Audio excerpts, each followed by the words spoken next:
Good morning students. आज हम हिंदी की सुप्रसिद्ध कवियत्री महादेवी वर्मा का जीवन परिचय पढ़ेंगे और उसके बाद हम इनकी जो कविता है जाग तुझको दूर जाना उसका हिंदी अर्थ देखेंगे। महादेवी वर्मा का जन्म सन 1907 में हुआ। इनका जन्म उत्तर प्रदेश के फर्रुखाबाद में हुआ और इनकी आरंभिक शिक्षा जो हुई वह हुई इंदौर में। मात्र 12 वर्ष की आयु में इनका विवाह हो गया, अर्थात वे 12 वर्ष की थी तब इनका विवाह हो गया। प्रयाग विश्वविद्यालय से इन्होंने संस्कृत में एमए किया। उसके बाद उनकी नियुक्ति प्रयाग महिला विद्यापीठ में ही हो गई, जहां वे काफ़ी लंबे समय तक प्राचार्य के पद पर कार्य करती रहीं। उनके जीवन और चिंतन पर स्वतंत्रता आंदोलन और गांधी जी के विचारों के साथ साथ गौतम बुद्ध के दर्शन का गहरा प्रभाव दिखाई देता है। महादेवी जी भारतीय समाज और हिंदी साहित्य में स्त्रियों को उचित स्थान दिलाने के लिए विचार और व्यवहार के स्तर पर जीवन भर कोशिश करती रहीं। उन्होंने कुछ वर्षों तक चांद नाम की पत्रिका का संपादन भी किया, जिसके संपादकीय लेखों के माध्यम से उन्होंने भारतीय समाज में स्त्रियों की पराधीनता के यथार्थ मतलब सच्चाई और स्वाधीनता स्वतंत्रता की आकांक्षा इच्छा का विवेचन किया। महादेवी वर्मा के काव्य में जागरण की चेतना के साथ साथ स्वतंत्रता की इच्छा थी और दुख के अनुभव के साथ साथ करुणा का बोध भी, करुणा दया। अन्य छायावादी कवियों की तरह उनके गीतों में भी प्रकृति सौंदर्य के कई रूप मिलते हैं। महादेवी वर्मा के परगीतों में भक्ति काल के गीतों की प्रतिध्वनि और लोक गीतों की अनुगूंज है। इसके साथ ही उनके गीत आधुनिक बौद्धिक मानस के द्वंद्वों को भी उजागर करते हैं। के गीत अपनीतात्मकता के कारण लाक्षणिकता, चित्रमयता और रहस्य आवेशता देवी जी ने नए बिंबों और माध्यम से परगीत की अभिव्यक्ति शक्ति का नवीन विकास किया है। उनकी काव्य भाषा प्राय तत्सम शब्दों से बनी हुई है। भारत सरकार द्वारा उन्हें पद्म भूषण से सम्मानित किया गया। यामा के लिए उन्हें ज्ञानपीठ पुरस्कार भी मिला। महादेवी वर्मा की प्रमुख काव्य कृतियाँ हैं निहार, रश्मि, नीरजा, सांध्या गीत, यामा और दीपशिखा। कविता के अलावा उन्होंने सशक्त गद्य की भी रचना की है, जिसमें रेखा चित्र और संस्मरण लिखे गए हैं। पथ के साथी, अतीत के चलचित्र तथा स्मृति की रेखाएं उनकी कलात्मक गद्य रचनाएं हैं। श्रृंखला की कड़ियों में महादेवी वर्मा ने भारतीय समाज में स्त्री जीवन के अतीत, वर्तमान और भविष्य का मूल्यांकन किया है। पाठ का परिचय। यहाँ महादेवी वर्मा के 2 गीत संकलित हैं। पहला गीत है स्वतंत्रता आंदोलन की प्रेरणा से रचित जागरण गीत। इसमें भीषण कठिनाइयों की परवाह न करते हुए कोमल बंधनों के आकर्षण से मुक्त होकर अपने लक्ष्य की ओर लगातार बढ़ते रहने का आह्वान किया गया है। मोह माया के बंधनों में जकड़े मानव को जगाते हुए महादेवी ने कहा है जाग तुझको दूर जाना। और जो इनका दूसरा गीत है वह है सब आंखों के आंसू उजले में प्रकृति के उस सब रूप की वर्णन किया गया है जो सत्य है, यथार्थ है और जो लक्ष्य तक पहुंचने में मनुष्य की मदद करता है। प्रकृति के इस परिवर्तनशील यथार्थ से जुड़कर मनुष्य अपने सपनों को साकार करता है, अर्थात सपनों को पूरा करने के लिए रास्ता चुनता है। तो आज हम पढ़ेंगे जाग तुझको दूर जाना।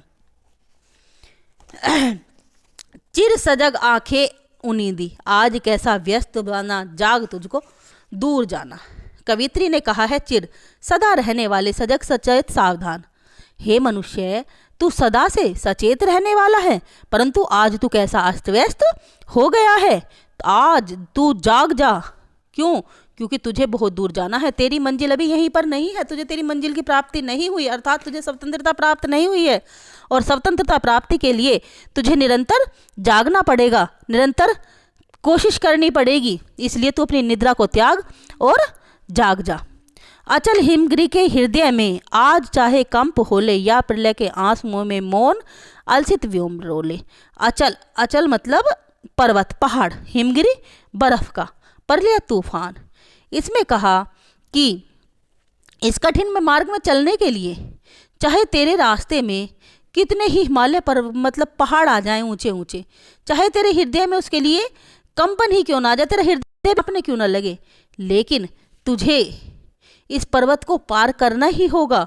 मौन और अस्थाया हुआ आकाश चाहे प्रलयकालीय आंसू प्रलयकारी मतलब विनाशकारी आंसू क्यों ना बहाने लगे, पर तुझे रुकना नहीं है, तुझे लगातार बढ़ना ही है।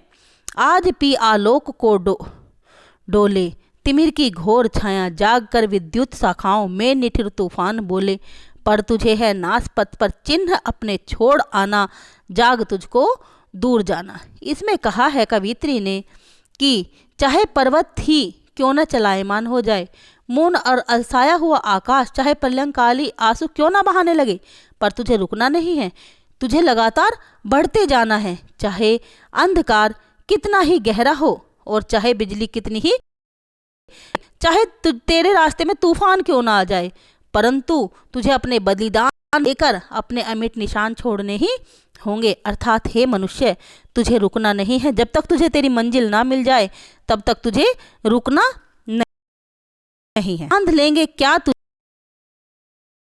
ये सजीले पंथ की बाधा बनेंगे तितलियों के पर रंगीले, विश्व का क्रंदन भुला देगी मधुप की मधुर गुनगुन, क्या डुबो देंगे तुझे यह फूल के दल ओस गीले, तू न अपनी चाह को अपने लिए कारा बनाना, जाग तुझको दूर जाना। इसमें कवित्री ने बताया हुआ है कि जो तुम्हारे आसपास के बंधन हैं, कैसे बंधन है ये बंधन मोम के हैं। तो कवित्री ने पूछा कि हे मनुष्य, क्या ये तुझे मोम के जो बंधन हैं ये तुझे अपने घेरे में बांध लेंगे? क्या ये तेरे रास्ते में पंथ मतलब रास्ते की बाधा बन जाएंगे? कौन क्या बन जाएंगे रास्ते की बाधा?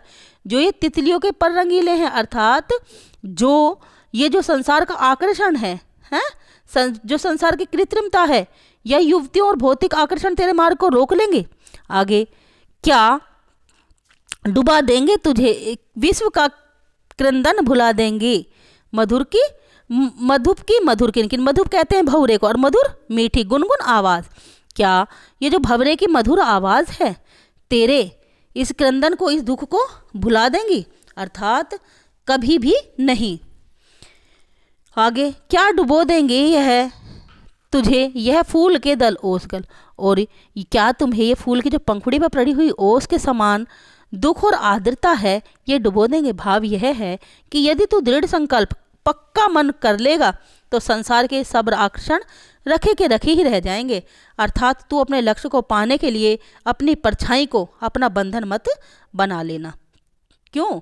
तुझे तो अपनी अभी बहुत दूर जाना है, तेरा जो है तेरी मंजिल नहीं है यह, तुझे अपनी मंजिल को पाने के लिए बहुत आगे बढ़ना पड़ेगा। मनुष्य की मधुर में अनुप्रास अलंकार है और महादेवी जी ने इस गीत में खड़ी बोली का प्रयोग किया है। वज्र का उर एक छोटे अश्रुकर्ण में धो गलाया, दे किसे जीवन सुधा तू दो घूट मधुरा मांग लाया। अर्थात इसमें कवित्री ने कहा है कि आज निराशा, उदासीनता और निष्क्रियता तुम में क्यों घर कर गई? क्या कारण है कि विभिन्न प्रकार के दुखों को सहन करने वाला तेरा कठोर हृदय, कि जो तेरा हृदय था वज्र के समान था, बहुत कठोर था, वह आज एक छोटे से अश्रुकर्ण ने ही गला दिया। क्यों? ऐसा क्यों हुआ तेरे साथ? तुमने अपने जीवन को अमृत देकर दो घूंट शराब किससे और क्यों मांग लिया है? सो गई आंधी मलय की हान ले, क्या विश्व का अभिशाप, क्या चिर नींद बनकर पाया, अमरता सुत चाहता क्यों मृत्यु को उर में बसाना, जग को दूर जाना। अब इसमें कहा क्या आज जीवन की समस्त भावनाओं की आंधी मलय पर्वत से आने वाली सुगंधित वायु का सहारा बन गई है? मलय मतलब मलय पर्वत की ओर से आने वाली सुगंधित हवा, अर्थात मोह माया के कोमल बंधनों में पड़कर अपने क्रांतिकारी रूप को हे मनुष्य क्या तू आज खो बैठा है? तुम्हारी तीव्रता में स्थिरता क्यों आ गई? मतलब तू तो हर काम को बड़ी ही तेजी से करने वाला था, लेकिन आज वह मंदा क्यों हो गया? क्या सारे संसार का अभिशाप कभी समाप्त न हो सकने वाली निद्रा बनकर तुम्हारे पास आ गया है? तुम अमर ब्रह्म से उत्पन्न जीवात्मा हो। इसमें कवित्री ने समझाया अमरता, तुम तो अमर हो, सुत चाहता क्यों मृत्यु को और बसाना? हे मनुष्य, फिर तू अब इस मृत्यु को अपने हृदय में क्यों बसा लेना चाहता है? इसकी क्या आवश्यकता है? तुझे निरंतर आगे बढ़ते जाना है, तुझे यहीं पर नहीं रुकना, क्योंकि तेरा रास्ता जो है वह बहुत लंबा है और तुझे हमेशा आगे ही बढ़ते जाना है। इसलिए हे पथिक, तू निराश मत हो, थक कर मत बैठ, आगे बढ़ता जा। कहने ठंडी सांस में अब भूल वह जलती कहानी, आग हो उर्मे तभी तो दृग में सजेगा पानी, हार भी तेरी बनेगी माननी जय की पताका, राग क्षणिक पतंग की अमर दीपक की निशानी, है तुझे इस अंगार सैया पर मृदुल कलियां बिछाना, जाग तुझको दूर जाना। लोगों की आंखों में जो आंसू हैं, इसमें बताया गया है कि विरह वेदना तथा व्यथा को भुला दो और बिना ठंडी आह भरे, बिना किसी को कुछ कहे अपने मार्ग की ओर बढ़ते रहो। यदि तुम्हारे हृदय में दर्द होगा तभी तुम्हारी आंखों से आंसू आएंगे, क्योंकि मन में जितना उत्साह और दृढ़ता होगी उतनी ही आंखों में स्वाभिमान की भावना आएगी। तेरा सम्मान हारने पर भी बना रहेगा। बलिदान के पथ पर अपनी कोमल भावनाओं को न्योछावर कर देना होगा। तुम्हें देश प्रेम की मिसाल बनना होगा। हैं? तू जाग जा, तुझे अभी बहुत दूर जाना है। इसमें वीर रस की प्रधानता है। उद्बोधन शैली का प्रयोग किया गया। उद्बोधन मतलब जगाने के लिए जो शैली का प्रयोग किया गया है ना। मनुष्य को संदेश दिया गया है कि तू जाग, हे मनुष्य तू जाग, तुझे अभी रुकना नहीं है। तेरी जो लड़ाई है वह बहुत लंबी है और जब तक तुझे तेरी लड़ाई में सफलता ना मिल जाए तब तक तू आगे बढ़ता रहे। धन्यवाद।